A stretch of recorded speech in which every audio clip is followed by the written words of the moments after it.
Buenas tardes. El tema de osciladores. Para ello vamos a dividir este tema en dos partes, circuitos RC, y circuitos RLC. Cabe aclarar que los primeros que son los circuitos osciladores RC son más fáciles por el hecho de que podemos desarrollarlos nosotros mediante operacionales y que no requieren un análisis tan exhaustivo como son en el caso de los transistores, que en ese caso vendrían usando corrientes más grandes que los operacionales 1 y 2 para frecuencias más altas. Así que en primera vamos a ver de qué se tratan estas configuraciones de osciladores RC, resistivos capacitivos.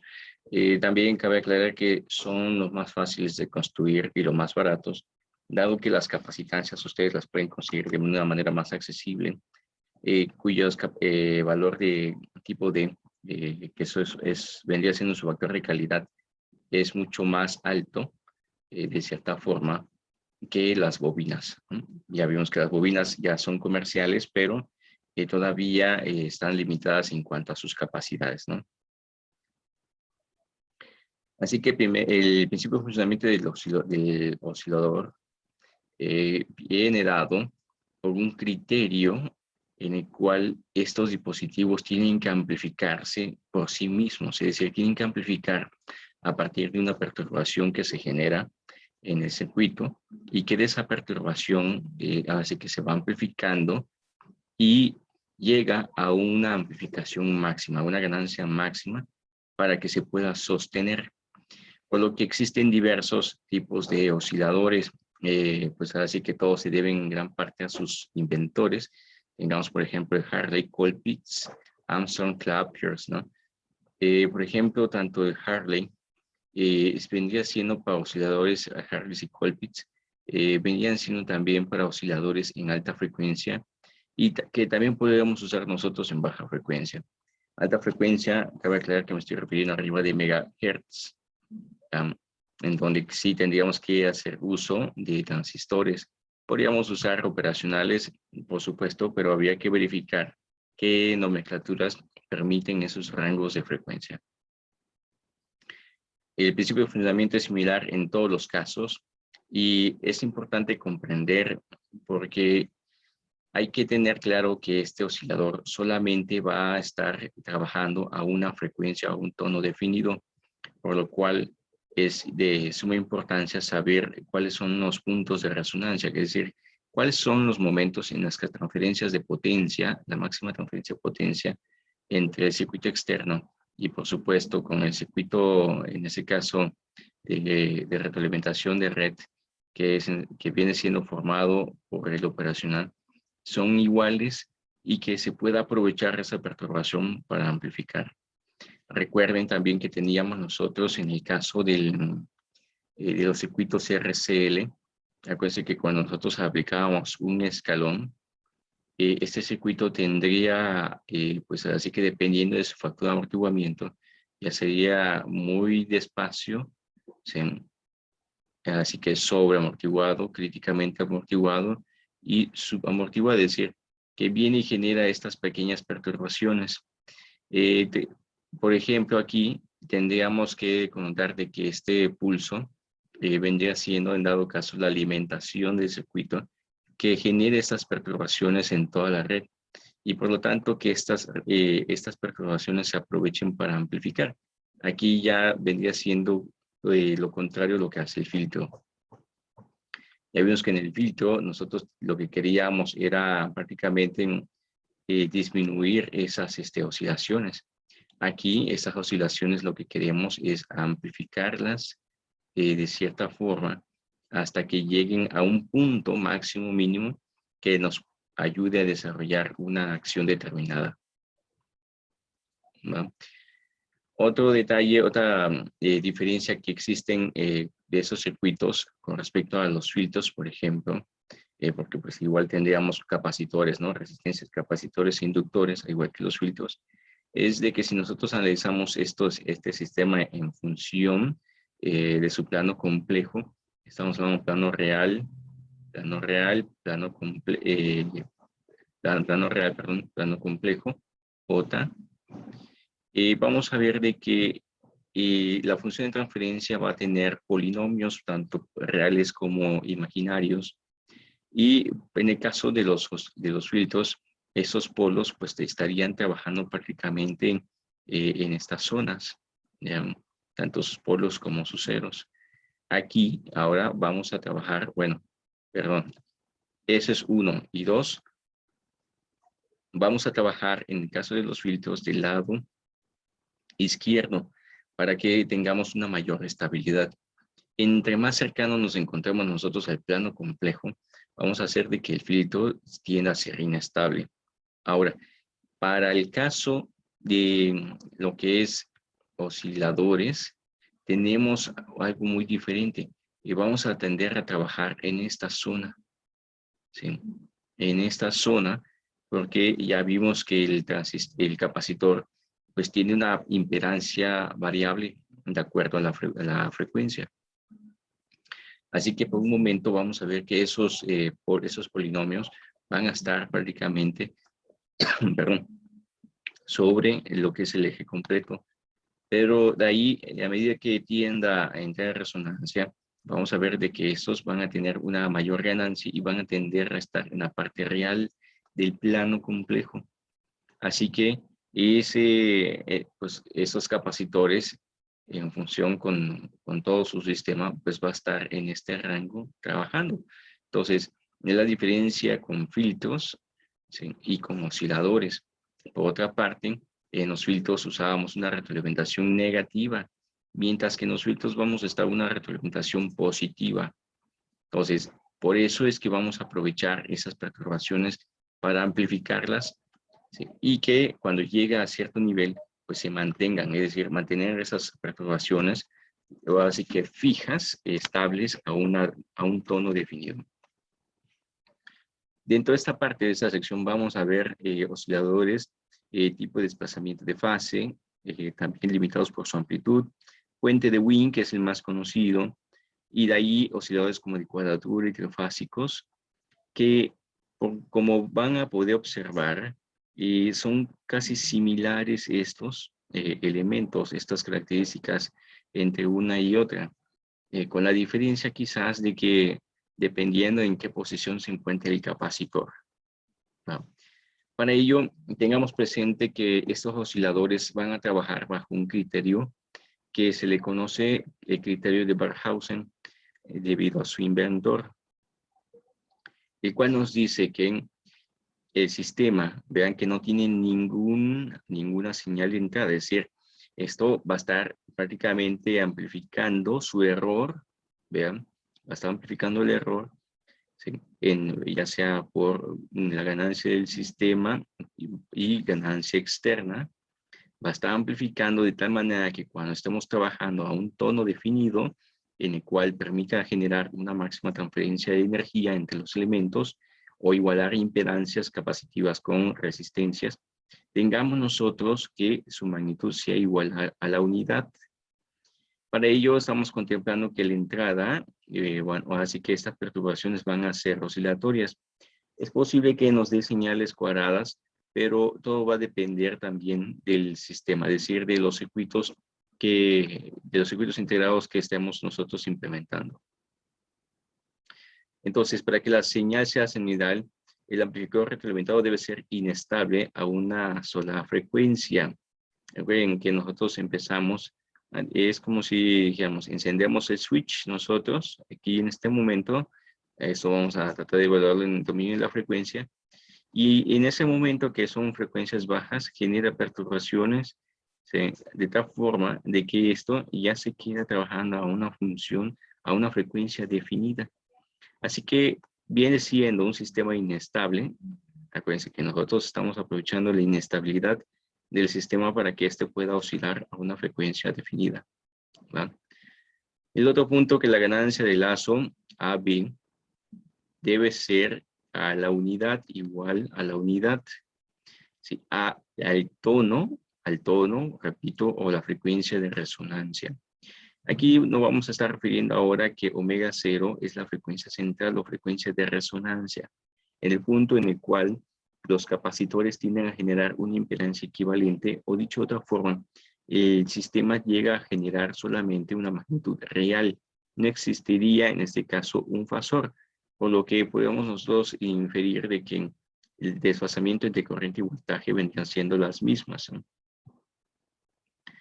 Pueden depender aquí tanto, bueno, la frecuencia, radianes sobre segundos, puede depender tanto de la ganancia como del sistema de retroalimentación o sistema de red, ¿ya?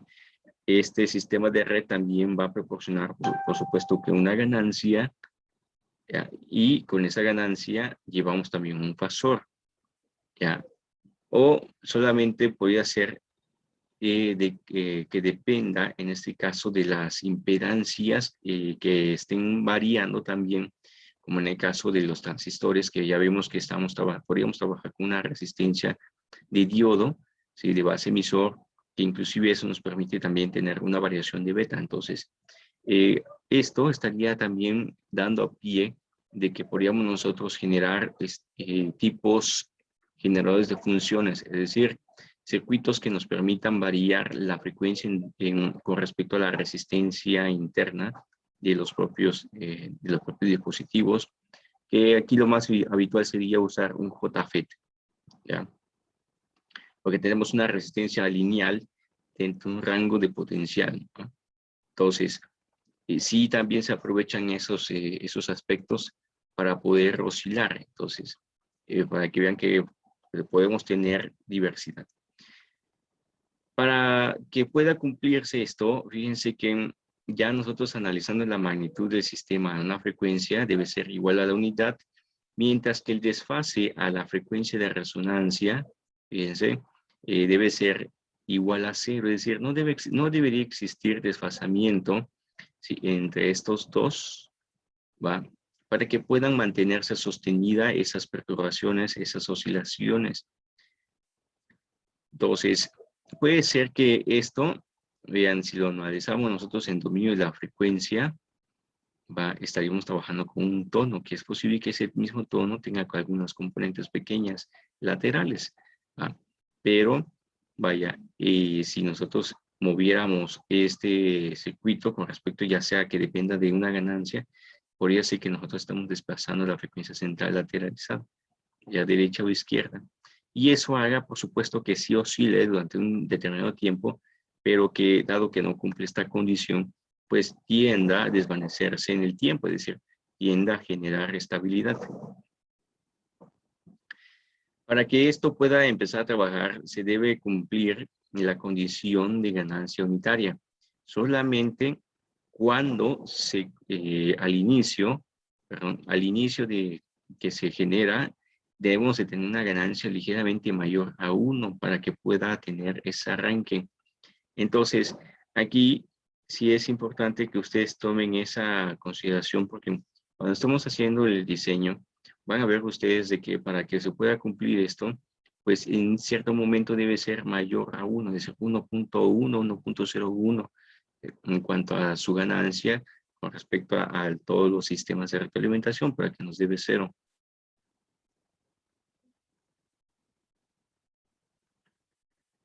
¿Por qué la condición de arranque? Bueno, como les comentaba en los planos complejos, es porque los polos de circuito están sobre el eje imaginario.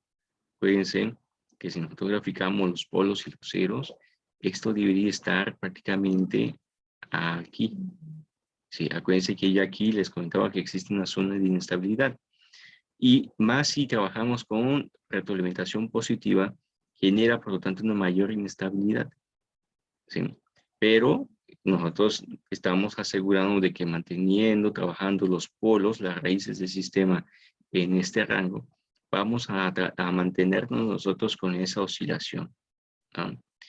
Después nos dice si la ganancia es mayor a 1, las oscilaciones crecerían de manera indefinida, es decir, pareciera absurdo, pero estaríamos entrando dentro de una zona inestable que pueda hacer de que el sistema no se comporte a una frecuencia definida, sino que por ejemplo, se mantenga oscilando, ¿sí?, y después después se estabilice, ¿no?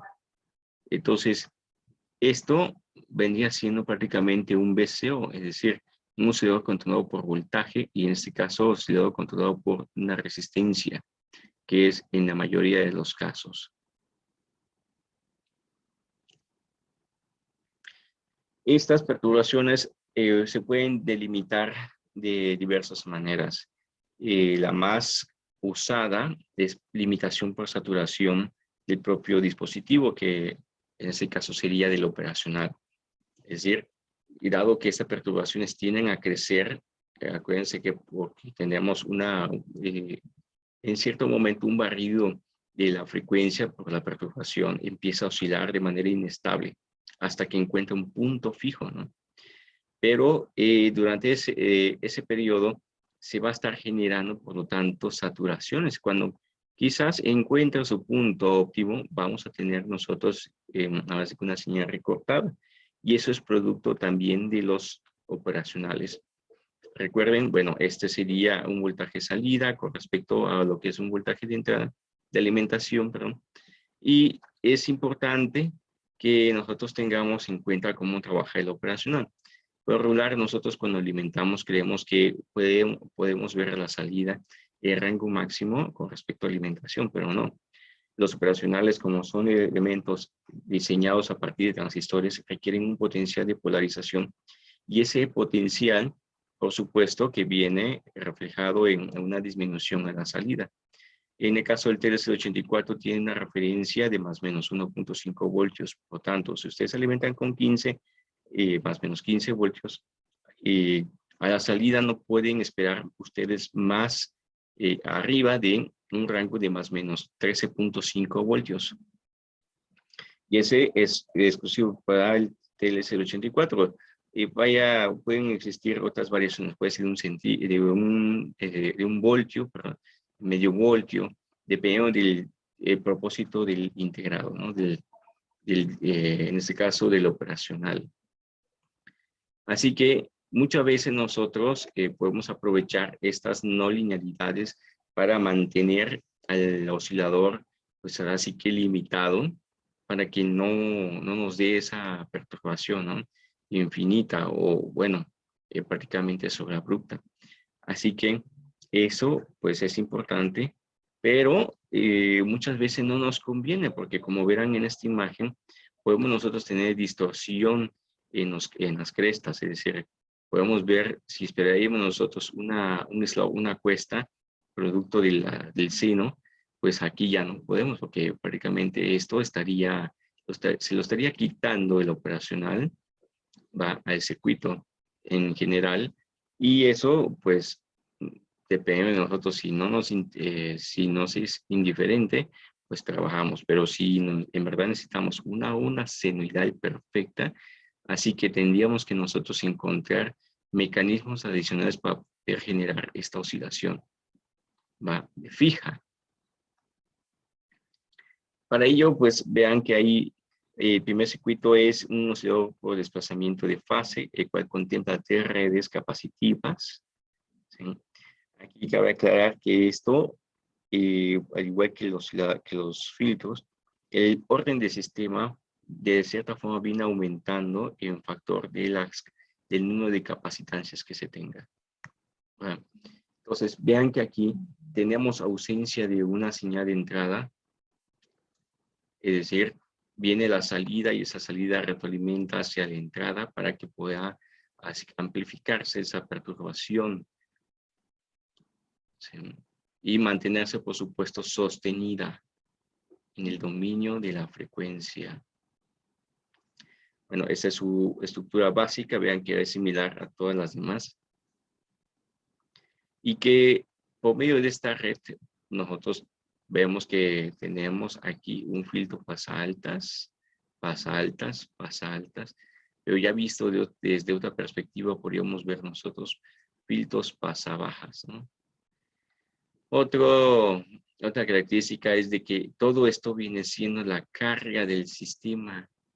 La carga del sistema, y si nosotros no valoramos esa parte, podemos tener, pues así que resistencias parásitas de circuitería o resistencia a parásitas por uniones capacitancias parásitas, que esto haga hasta cierto grado, pues variar todo, indiferentemente de qué tan perfectos sean ustedes calculando o analizando estos elementos, es posible que se desplace por efecto también de esas resistencias parásitas.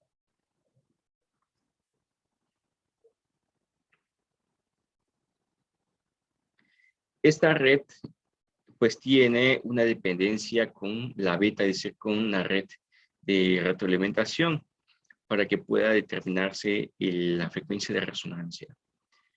Por lo tanto, tenemos con que estos circuitos RZ tienen un desfasamiento máximo de 90 grados. En este caso, como son redes, tendríamos 270 grados de desfasamiento. La red fija un desplazamiento de fase de 180 grados en omega 0, por lo que el amplificador real de fase 180 grados. Bueno, esta es su función de transferencia. Y lo que vamos a hacer nosotros es evaluar el sistema para determinar esas frecuencias de resonancia. Como ya les comentaba, que se evalúa considerando solamente que la parte imaginaria es igual a 0 y por lo tanto queda solamente la parte real del sistema. ¿Sí? Que es lo que se obtuvo en esta ecuación. ¿Sí? Vean que esta es la función de transferencia del sistema, en el cual vean que tenemos un polinomio de tercer orden, tanto en la parte superior o inferior. Así que, ¿cómo calculamos nosotros esa frecuencia de resonancia? Bueno, pues igual a cero la parte imaginaria y quedándonos evaluando solamente la parte real, que es lo mismo que se va a hacer en todos los casos. Despejando, pues tenemos de que la frecuencia de resonancia dado en pi radianes sobre segundos, vamos a ver de que esta frecuencia central es recíproco del producto RC por raíz de 6. Entonces, con esto nosotros podemos calcular nuestra red de desplazamiento para que podamos ver la oscilación a la frecuencia calculada. Cabe aclarar que aquí es preferible tener resistencias ligeramente altas, ya no bajas, no tan baja de 100 ohmios, porque consumimos mucha corriente del operacional, y eso haría, por supuesto, que estos elementos se vean atenuados a la salida, ¿va? En otras palabras, no oscilen. A la frecuencia de oscilación parte real igual a la unidad. Vean, aquí la parte imaginaria igualamos a 0. Y para igualar prácticamente a la unidad, estaríamos nosotros obteniendo cuál es la ganancia del sistema. Vean que aquí, que es la K, que es un circuito retroalimentado, tiene una K que en este caso sería su factor de ganancia, factor de amplificación. Vean que aquí su K sería igual a 29. Por supuesto que igualando la función de transferencia, igualando la unidad, ¿sí? Para encontrar esa frecuencia, ¿no? ¿Y qué ganancia? Vean que aquí tenemos ahora sí que la salida del sistema, pero con perturbaciones, y que esas perturbaciones venían siendo por efecto de saturación del operacional o por mayor demanda de corriente en el operacional, que haga que estos pues no den lo que deseamos, ¿no? Nuestra señalidad perfecta, ¿no? Entonces, existen amplios picos a la entrada, esto se debe a diversas razones, ¿no? Existen amplios picos a la entrada del operacional. Estos picos se corresponden a los puntos en los que la señal de salida del oscilador queda limitada por la saturación del operacional. Al saturarse el operacional, abandona su zona lineal y por lo tanto genera una distorsión semilogarítmica, ¿no? ¿Cuál es la causa de las características del oscilador varíen? Así que en la zona no lineal, bueno, pues entre ellas tenemos que la ganancia, ¿sí? La ganancia es de suma importancia porque ya, como les comentaba, esta viene siendo la carga del sistema y por lo tanto yo aquí demando una corriente tanto en esta red que me va a proporcionar una ganancia complementaria. Esta ganancia junto con ganancia de esta red, este es A y este es beta. Acuérdense que me debe dar una ganancia unitaria, producto de estas dos, porque estarían en cascada. Por lo tanto, es importante, ¿no? Evitar esto, pero no así de fácil. Ya vimos, por ejemplo, en el caso de un integrador, si nosotros solamente colocamos el capacitor en la retroalimentación, por ejemplo, del integrador, pues tenemos una salida totalmente saturada. Es decir, en vez de que tuviéramos nosotros integral de una seno, tendríamos en dado caso una cosina cuadrada. Claro que si aumentamos la frecuencia, pues vemos cómo claramente se transforma en senoidal, ¿no? Pero si estamos trabajando nosotros, en este caso con osciladores, pues no nos conviene en muchas ocasiones ver ese recorte, a menos que quieran trabajar con señales cuadradas. Entonces, para ello existen limitadores de amplitud para osciladores y esos pues están en función de resistencias variables. Para ello usamos ya sea circuitos externos no lineales como diodos, Zeners, también podemos usar nosotros transistores, ¿no? Para generar esa delimitación a la salida y evitar una saturación. Y tal es el caso que para ese circuito, por ejemplo, haciendo una analogía, podríamos nosotros aplicarle una resistencia, un potenciómetro, de tal manera que podamos nosotros variar esa ganancia. Acuérdense que esta ganancia está dado, en este caso, por la resistencia paralelo de estas dos sobre R1, que es un inversor, ¿no? Estamos haciendo una analogía, no es que este sea igual a un oscilador, ¿vale? Así que, pues, algo parecido podemos hacer nosotros, solo que aquí tendríamos que hacerlo de manera automática y para ello, pues, así que tenemos que ser muy precisos, ¿no? Por lo cual, aquí lo comenté es que esto esté dentro del propio circuito y para ello vean que tenemos dos diodos en contrapuestos, dado que estos diodos pues, tienen una resistencia cuando conducen y otra resistencia cuando no conducen, es decir, una alta impedancia cuando no conducen y una resistencia ya sea baja, dependiendo de la corriente que fluctúe en ellos, pues considerablemente baja. Así que esto va a ayudar a que pues tengamos aquí de cierta forma un potenciómetro, una resistencia automática que permita así que controlar las amplitudes a la salida, porque pues estaría prácticamente controlando las ganancias en ciertos puntos, ¿sí? del sistema. Para ello recordemos de que esta ecuación viene dada por la ecuación pues exponencial del diodo, ¿no? En directa cuando conduce. Pero cuando no conduce, pues podríamos nosotros decir que tenemos prácticamente megaohmios, ¿sí? O teraohmios, gigaohmios a la entre el diodo cuando no conduce. Y que esta pues se va, pues así que atenuando esta resistencia cuando conduce, ¿verdad? Porque tenemos esta curva semilogarítmica en la cual pues vemos que hay una parte no lineal, ¿no?